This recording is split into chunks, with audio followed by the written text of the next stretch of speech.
Hello and welcome to another video. Today I have this 10.1-inch Android 15 tablet. This comes with 4 gigs of native RAM and 20 gigs of a 20 gigs of a temporary RAM that you can create with the space inside. So they claim 24 gigs of RAM, but it's really just 4 gigs plus 20 of that alternate RAM. And you have 128 gigs of storage space. In the box here, this is the tablet itself. As far as other things in the box, you have a user guide. Yes, you have a USB-A adapter that is 2 amps and 10 watts. And then you have a USB-C to USB-A cable to charge the device. All right, let's put that to the side. As far as the device itself, it's meant for landscape use. You can see on the left-hand side, you have a power button. You have a volume control button up and down. On the bottom, you have a USB-C charging cable, and you have a TF card or SD card reader. So that's, you just pull it out like that. You can click your SD card in place. So that's cool. You have extendable storage, which is always nice.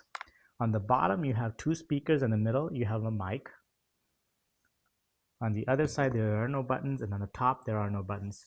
In the front of the device, you can see right here is a front-facing camera, which is 5 megapixel, and then a 8 megapixel rear camera.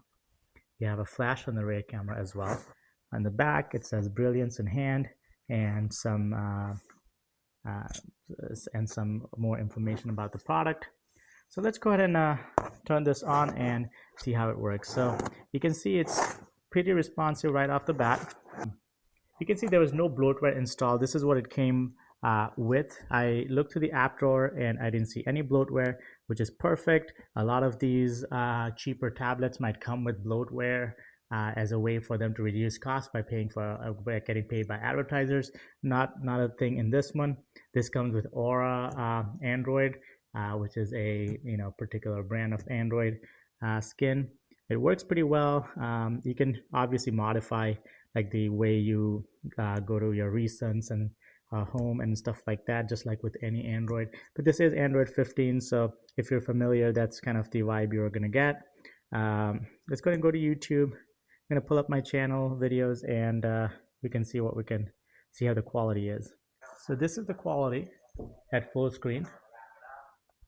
I'm just going to quickly make sure that it's on the setting on YouTube is at higher quality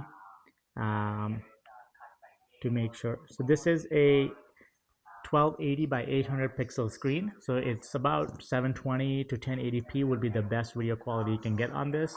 As far as viewing, the video looks really good. Actually, the colors are pretty representative of the video, maybe slightly less saturation, but you can kind of adjust that. But other than that, I think the video is pretty good. The audio from the 2 speaker is stereo. I tested it, it is stereo, which is good as well. It's not the loudest, of course, but it's loud enough to get stuff done in most areas. If you're in a very loud area, you will have to rely on your Bluetooth headphones rather than the built-in speaker.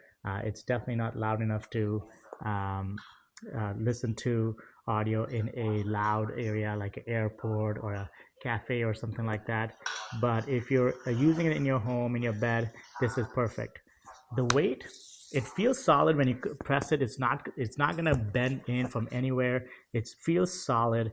The front of the screen here feels solid. The back feels solid. There's no creakiness anywhere. It's definitely a well-built product. Definitely feels like it's sturdy as well. You can use any one of those standard tablet cases for a 10.1-inch tablet, and this will fit in there. It does have a little heft to it. It's not heavy, but it's not super lightweight either, because I think if it was super lightweight, it would feel kind of cheap as well. So I do think they made it feel premium.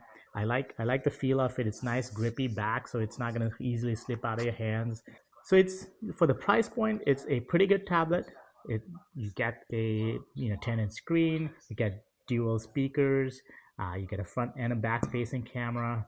You get pretty good amount of RAM, especially with that expandable RAM. If you're doing some heavy browsing, and video watching with the picture-in-picture, you should still have plenty of RAM to do all that. And I've done that. I was watching some YouTube TV while I was browsing, and it worked just fine. The whole hose unwound. Okay. Even while I'm just pulling on one side, no kinks, no knots.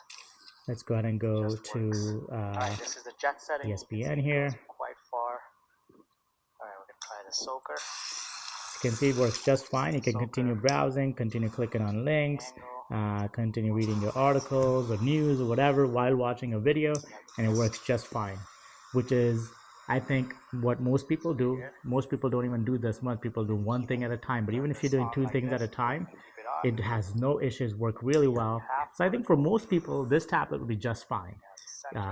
It would exceed just fine.